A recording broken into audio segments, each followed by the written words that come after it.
So here I am, right at the end of day one of Safety, Health and Wellbeing Live at Manchester Central. First of two shows this year. We're in Manchester this week. We're down in Farnborough at Farnborough International on the 28th and 29th of September. The exhibitor base we have here now, 80 strong.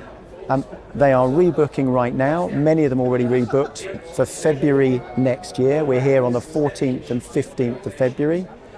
Almost every single one of them is already committed to our Farnborough show. So if you own a PPE, RPE brand, if you're looking to reach senior influential occupational safety and health practitioners in the south of England, London, home counties, you need to get in touch now with the What Else Events team. There are spaces. We have exhibition stands available to suit all budgets, from 6 square metres up to 20 square metres. Really affordable packages.